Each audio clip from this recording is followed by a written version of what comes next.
The hospital's fluorescent lights buzzed overhead, casting a sterile glow on the bustling emergency room. I had just finished a grueling double shift and was about to head home when I heard the familiar beep of the ambulance bay doors opening. A stretcher rolled in, and my heart sank as I recognized the man on it. Hank, my husband. "Olivia, you need to see this," said Richard, my coworker, his voice tinged with urgency. I rushed over, my mind racing with questions. What happened? Why was he here? The paramedics were already briefing Dr. Patel. Found him unconscious at the park, possible head trauma, and some bruising on his torso. I took Hank's hand, feeling the cold sweat on his skin. "Hank, can you hear me? It's Olivia." His eyes fluttered open, but there was no recognition. My heart pounded in my chest as I struggled to maintain my composure. "We'll take it from here," Dr. Patel said, gently guiding me away from the stretcher. As they wheeled Hank into the treatment room, I noticed a woman huddled in the corner of the waiting area. She was knitting furiously, her fingers deftly working the needles. Something about her seemed oddly familiar, but I couldn't place it. Her eyes met mine for a fleeting moment, and I felt a chill run down my spine. "Do you know her?" Richard asked, following my gaze. "I'm not sure," I replied, my voice barely above a whisper. "But there's something about her." "Let's focus on Hank for now," Richard suggested, leading me to the observation window. I watched as the medical team worked on Hank, my mind a whirlwind of emotions. He had been distant lately, spending more time at his parents' house, or so he said. I had dismissed my suspicions, chalking it up to the stress of his job. But now, seeing him here, I couldn't shake the feeling that something was terribly wrong. "Olivia, we need to talk," Dr. Patel said, breaking my reverie. "Hank's injuries are concerning, but he's stable for now. We need to run some tests to determine the extent of the damage." "Thank you, Dr. Patel," I said, my voice trembling. "Please do whatever you can." I turned to Richard, who had been a pillar of support throughout this ordeal. "I need to find out what happened," I said, determination hardening my resolve. "Let's start with that woman," Richard suggested, nodding toward the waiting area. "Maybe she knows something." We approached her cautiously, and as we got closer, I realized why she seemed familiar. She was the woman from the photo Hank had accidentally left on his phone a few months ago. "Eleanor." "Excuse me," I said, trying to keep my voice steady. "Do you know Hank Martin?" Eleanor looked up, her eyes widening in surprise. "Yes, I do. I'm a friend." "A friend?" I echoed, my suspicion growing. "What were you doing with him at the park?" She hesitated, her hands stilling on the knitting needles. "We were just talking. He needed someone to talk to." "About what?" Richard interjected, his tone more forceful. Eleanor's eyes darted between us, and she seemed to shrink under our scrutiny. "I don't think it's my place to say. Listen, my husband is lying in there with serious injuries," I said, my voice rising. "If you know something, you need to tell us." Eleanor took a deep breath, her eyes filling with tears. "Hank and we've been seeing each other. He was going to leave you, Olivia. He just didn't know how to tell you." The words hit me like a punch to the gut. I staggered back, feeling Richard's steadying hand on my shoulder. "You're lying," I whispered, but deep down I knew it was true. "I'm sorry," Eleanor said, her voice breaking. "I never wanted it to end like this." I turned away, my mind reeling from the revelation. Hank had been living a double life, and I had been blind to it. The woman I had seen as a mere acquaintance was, in fact, the thread that had unraveled my marriage. "Olivia, we need to get back to Hank," Richard said gently, guiding me away. As we walked back to the observation window, I couldn't shake the feeling that this was only the beginning. The hidden facade of my life had been shattered, and the twisted thread of deceit was unraveling before my eyes. I sat in the hospital cafeteria, nursing a cup of lukewarm coffee, my mind a jumble of emotions. Richard had insisted I take a break, but every fiber of my being wanted to be by Hank's side, demanding answers. The revelation of his affair with Eleanor had left me reeling, But there was something else gnawing at me. The frequent visits to his parents. Something didn't add up. I pulled out my phone and dialed Martha and Edward's number. Martha answered on the second ring, her voice warm and familiar. "Olivia, dear. How are you?"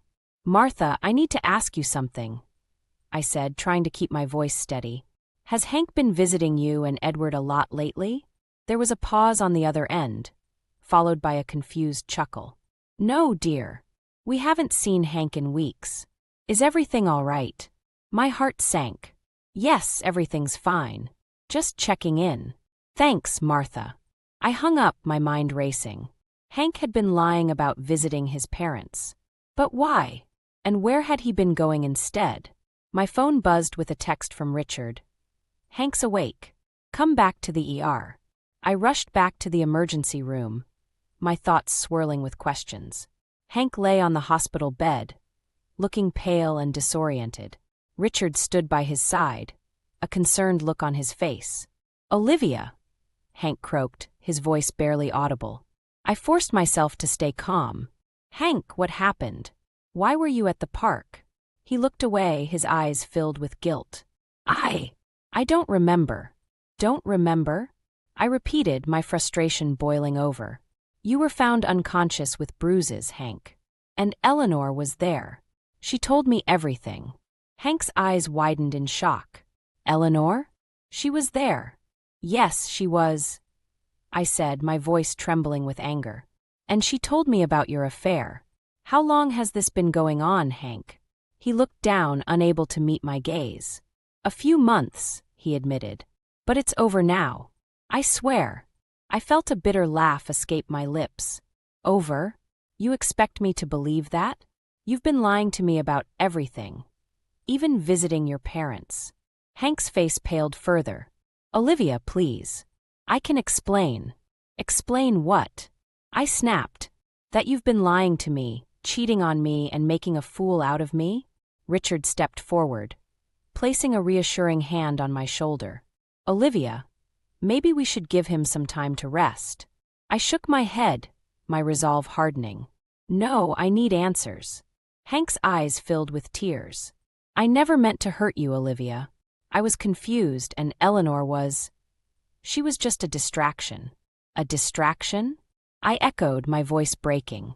"You destroyed our marriage for a distraction?" Before Hank could respond, Dr. Patel entered the room. "I'm sorry, but we need to run some more tests.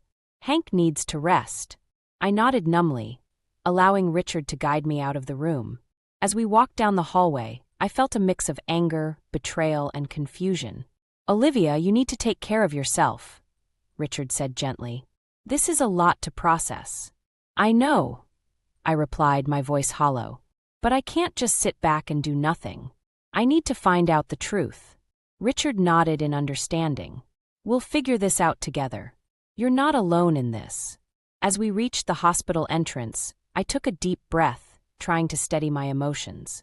I need to go home and see if I can find any clues. There has to be something. "I'll come with you," Richard offered. "You shouldn't be alone right now." I nodded, grateful for his support. As we drove to my house, I couldn't shake the feeling that there was more to this story. Hank's lies ran deeper than I had ever imagined, and I was determined to uncover the truth.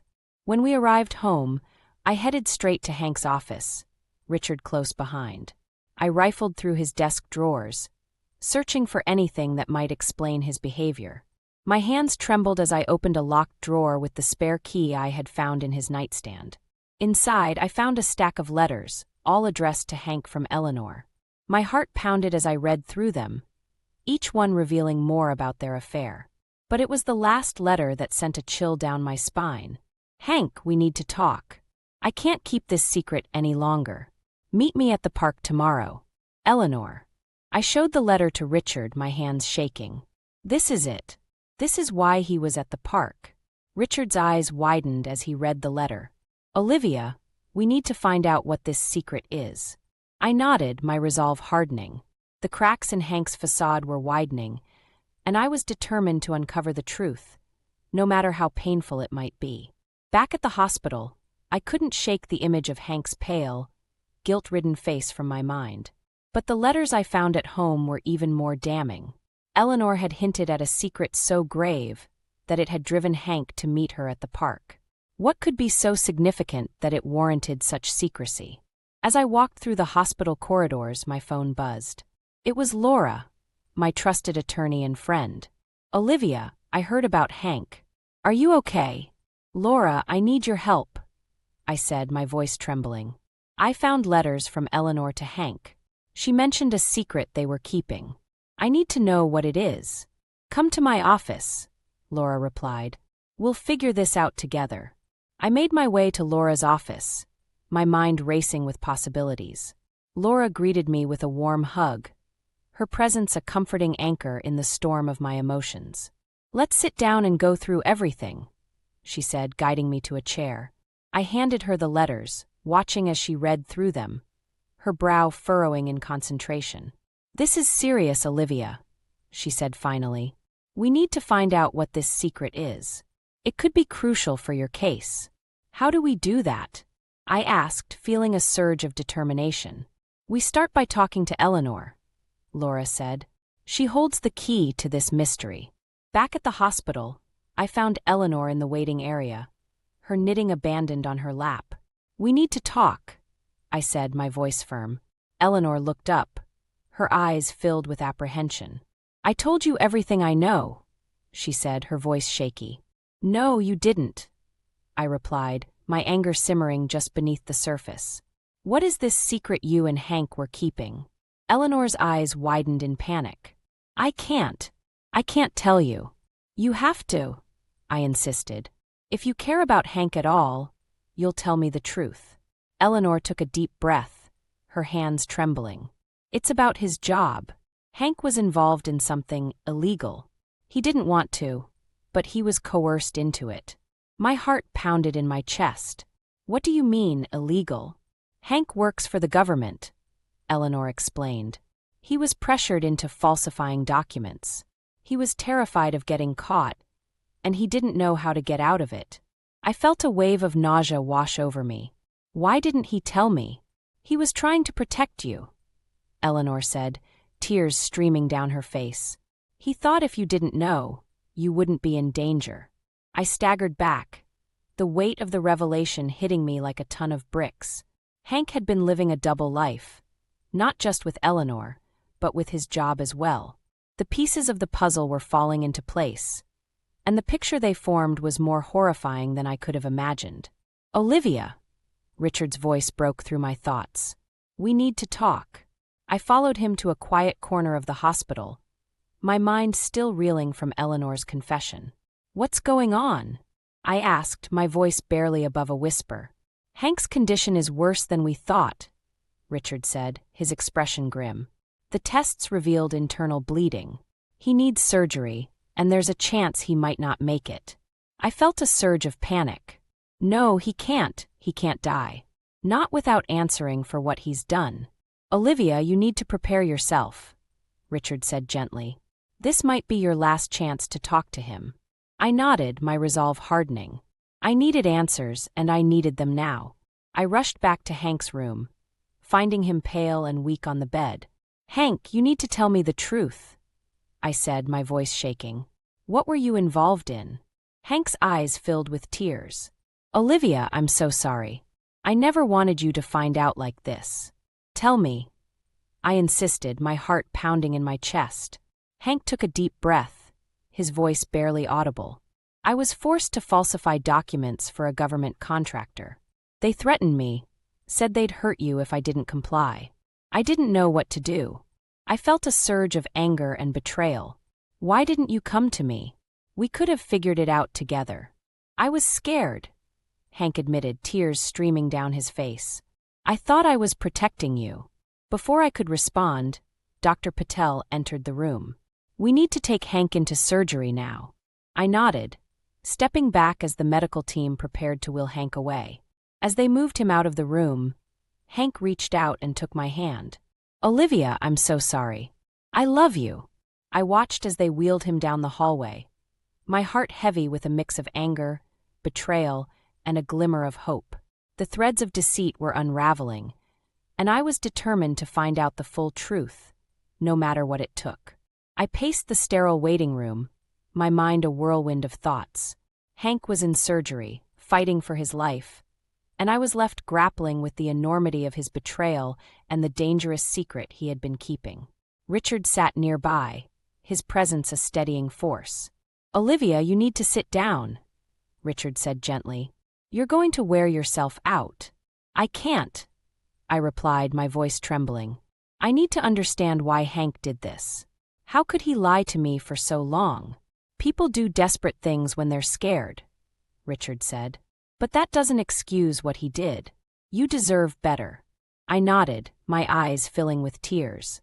"I just don't know how to move forward from this." Before Richard could respond, Laura walked into the waiting room, her expression serious. "Olivia, I did some digging.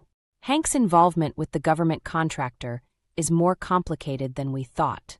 My heart pounded in my chest. "What did you find?" Laura handed me a folder filled with documents. Hank was part of a scheme to embezzle funds. The contractor was siphoning money from government projects, and Hank was forced to alter records to cover it up. I felt a wave of nausea wash over me. Embezzlement? How could he get involved in something like this? "He was threatened," Laura explained. "The people behind this scheme are dangerous. They used Hank's fear for your safety to control him." I sank into a chair, the weight of the revelation pressing down on me. "What do we do now?" "We need to go to the authorities," Laura said firmly. "We have enough evidence to expose the scheme and protect Hank." "But what if they retaliate?" I asked, my voice filled with fear. "What if they come after us?" "We'll work with the authorities to ensure your safety," Laura assured me. "But we can't let these criminals get away with this." I nodded, my resolve hardening. "You're right. We need to put an end to this." As we discussed our next steps, a nurse approached us. "Mrs. Martin, your husband is out of surgery. He's stable, but it will be a while before he wakes up." I thanked the nurse, feeling a mix of relief and anxiety. Hank had survived the surgery, but the real battle was just beginning.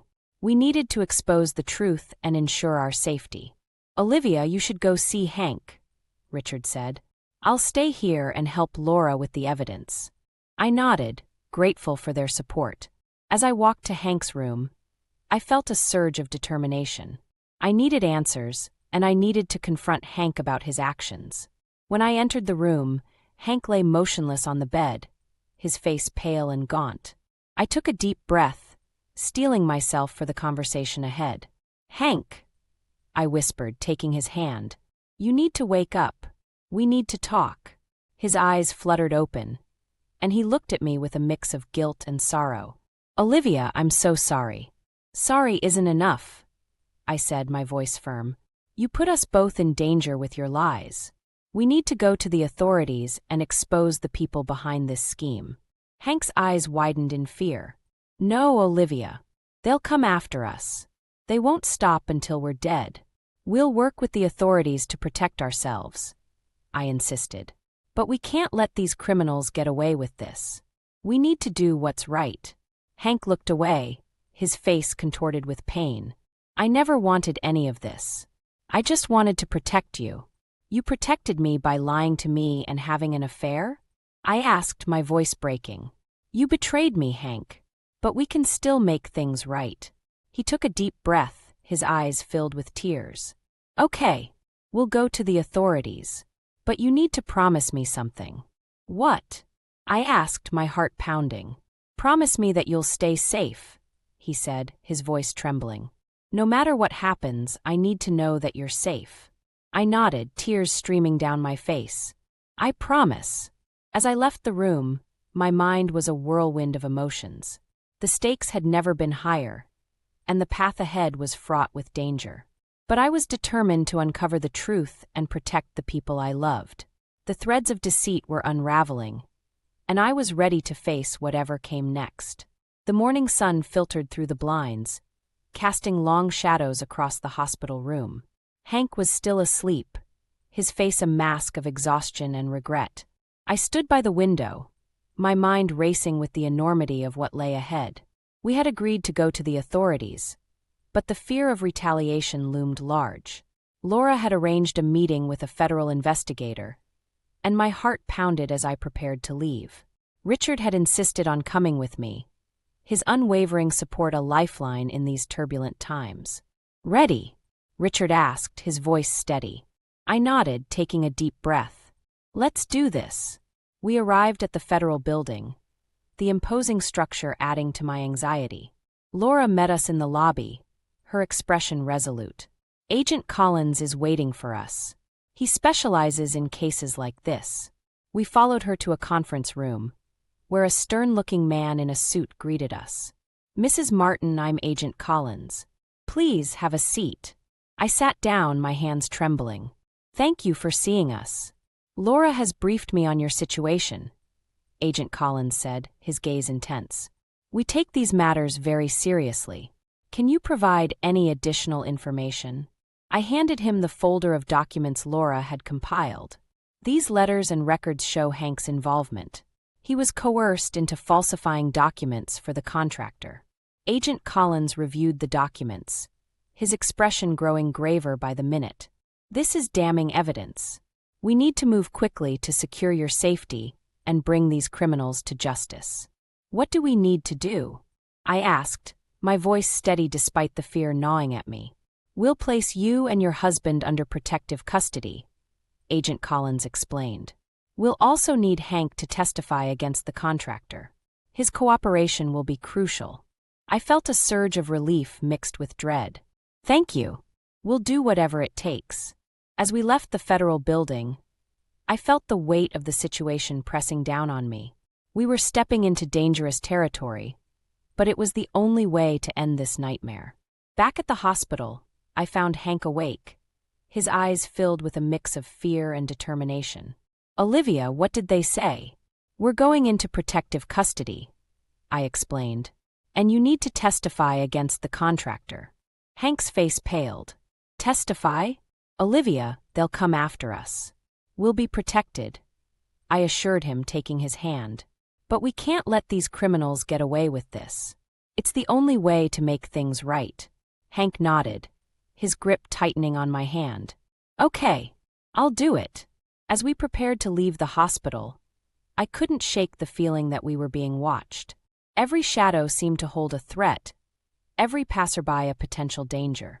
But I pushed the fear aside, focusing on the task at hand. We were taken to a safe house, a nondescript building in a quiet neighborhood. The federal agents assured us that we were secure, but the tension in the air was palpable. That evening, as I sat in the small living room, my mind wandered to the life I had once known. The life that had been shattered by Hank's lies and deceit. But amidst the pain, I found a glimmer of hope. We were fighting back, taking control of our destiny. Richard called, his voice a comforting presence. "How are you holding up?" "It's hard," I admitted, "but we're doing what we need to do." "You're stronger than you realize," Richard said, "and you have people who care about you. Don't forget that." I smiled, feeling a surge of gratitude. "Thank you, Richard. I don't know what I would do without you." As we hung up, I felt a renewed sense of determination. The road ahead was fraught with danger, but I was ready to face it head-on. The next morning, Agent Collins arrived with a grim expression. "We've received word that the contractor suspects Hank's involvement. They're looking for him." My heart pounded in my chest. "What do we do?" "We need to move you to a more secure location," Agent Collins said. "And we need to accelerate the timeline for Hank's testimony." As we packed our belongings, the reality of our situation hit me like a ton of bricks. We were in a race against time, and the stakes had never been higher. As we were escorted to the new safe house, I felt a mix of fear and resolve. The threads of deceit were unraveling, and I was determined to see this through to the end. We would expose the truth, no matter the cost. And in doing so, I would reclaim my life and my sense of self. The next few days were a blur of preparations and briefings. Hank's testimony was scheduled for the following week, and the tension was palpable. But amidst the chaos, I found a sense of purpose. We were fighting back, taking control of our destiny. As I sat in the quiet of the safe house, I made a decision. Once this was over, I would seek a divorce. Hank's betrayal had cut too deep, and I needed to reclaim my life. It was time to move forward, to embrace a new beginning. The threads of deceit had been woven into the fabric of my life, but I was determined to unravel them and emerge stronger. The journey ahead was uncertain, but I was ready to face it head-on. The safe house felt suffocating. Every creak, every shadow seemed to carry a threat. Hank's testimony was scheduled for the next morning, and the tension was unbearable. We were on the brink of exposing a dangerous conspiracy, and the stakes had never been higher. I paced the small living room, my mind racing. Hank sat on the couch, his face pale and drawn. "Olivia, what if something goes wrong tomorrow?" he asked, his voice barely above a whisper. "We've done everything we can to prepare," I replied, trying to sound confident. "The authorities are ready. We just need to stay strong." Hank nodded, but I could see the fear in his eyes. I felt a pang of sympathy, but it was quickly overshadowed by my determination to see this through. We had come too far to turn back now.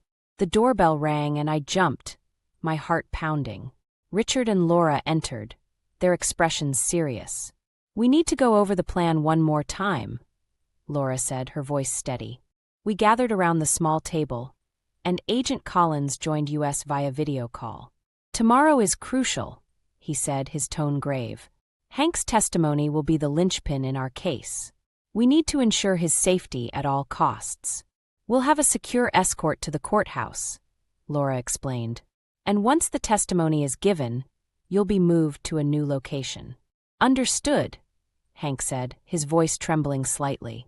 As we discussed the details, I couldn't shake the feeling that something was about to go horribly wrong. The tension in the room was palpable, and I knew we were all thinking the same thing. The contractor wouldn't let this go without a fight. The night was restless. I lay in bed, staring at the ceiling, my mind racing with worst-case scenarios. The weight of the situation pressed down on me, but I knew I had to stay strong. For Hank, for myself, and for the justice we sought. Morning came too quickly. We dressed in silence, the gravity of the day ahead hanging over us.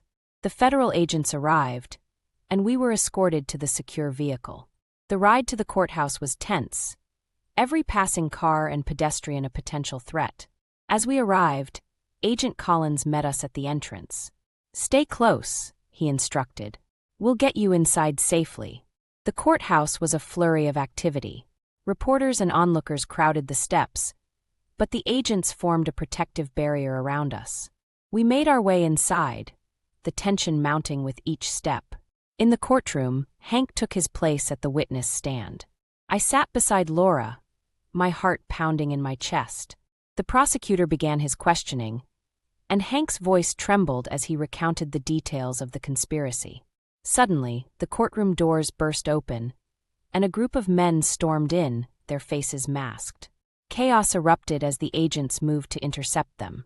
Gunshots rang out, and I felt a searing pain in my shoulder. I collapsed to the floor, the world spinning around me. "Olivia!" Richard's voice cut through the chaos, and I felt his hands on my shoulders, trying to stem the bleeding. "Get her out of here," Laura shouted, her voice filled with urgency. I struggled to stay conscious as Richard and an agent lifted me, rushing me out of the courtroom.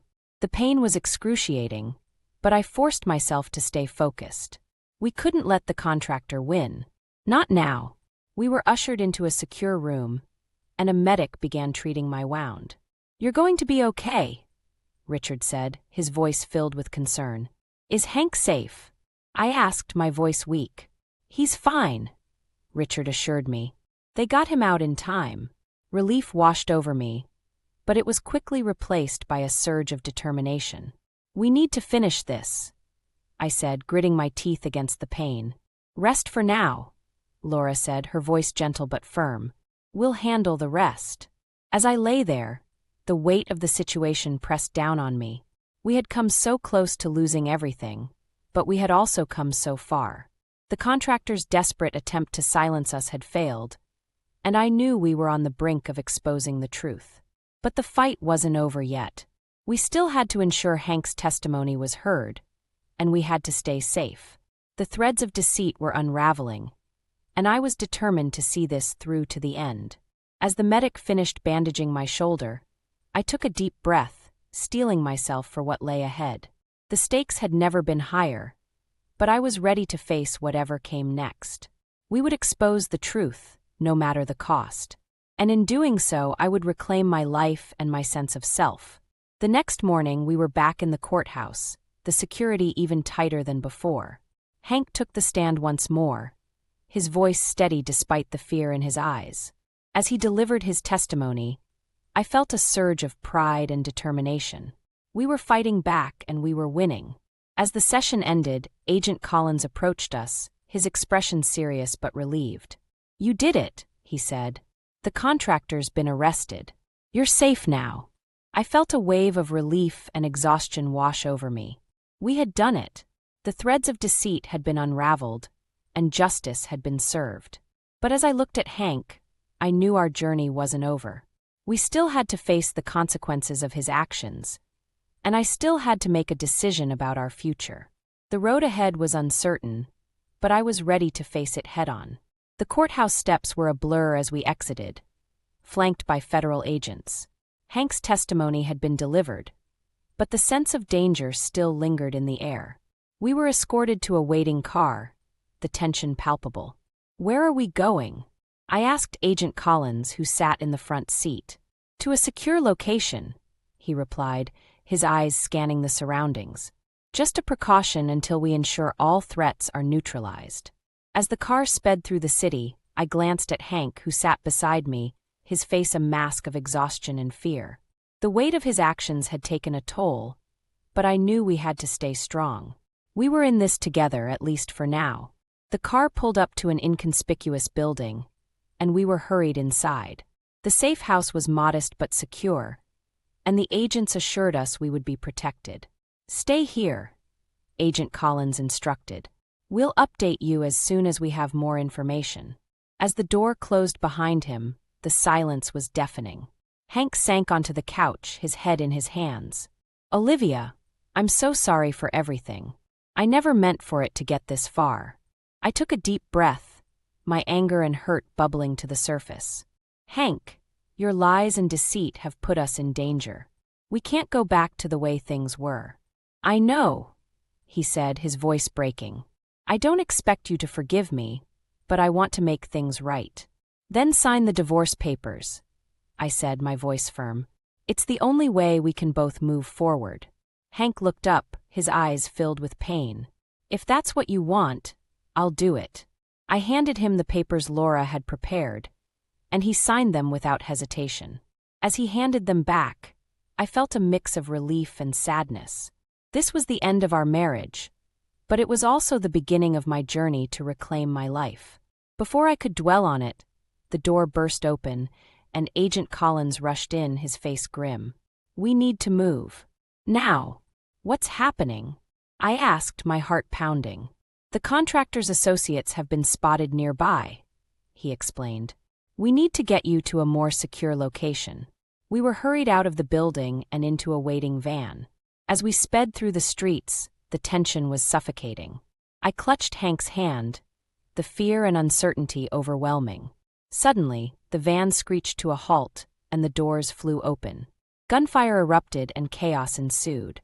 Agents shouted instructions, and we were pulled from the van, guided to a nearby alley. "Stay low," Agent Collins shouted, his voice barely audible over the gunfire. We crouched behind a dumpster, the sounds of the firefight echoing around us. My heart raced, and I struggled to keep my breathing steady. This was the most significant crisis yet, and everything was at stake. "Olivia, I'm so sorry," Hank whispered, his voice trembling. "I never wanted this for us." "Save it," I snapped, my fear turning to anger. "We need to survive this first." The gunfire intensified, and I felt a searing pain in my leg. I cried out, clutching the wound as blood seeped through my fingers. Hank's eyes widened in horror, but before he could react, Agent Collins appeared, pulling us to our feet. "We need to move," he shouted, guiding us through the alley. We stumbled through the narrow passage, the sounds of the firefight fading behind us. My leg throbbed with pain, but I forced myself to keep moving. We reached a waiting car, and Agent Collins hurried us inside. "Drive!" he ordered the driver, and the car sped away. As we raced through the city, I felt a mix of relief and exhaustion. We had survived the attack, but the danger was far from over. My leg ached, and I knew I needed medical attention, but there was no time to dwell on it. "We're taking you to a secure medical facility," Agent Collins said, his voice steady. "You'll be safe there." I nodded, my mind racing with the events of the past few hours. The threads of deceit had led us to this moment, and I was determined to see it through to the end. We had come too far to turn back now. As the car pulled up to the facility, I felt a surge of determination. This was the penultimate crisis, and everything was at stake. But I was ready to face whatever came next. The journey ahead was uncertain, but I knew I had the strength to see it through. As I was wheeled into the emergency room, Hank by my side, I felt a sense of resolve. We would expose the truth, no matter the cost. And in doing so, I would reclaim my life and my sense of self. The threads of deceit were unraveling, and I was ready to face the final confrontation head-on.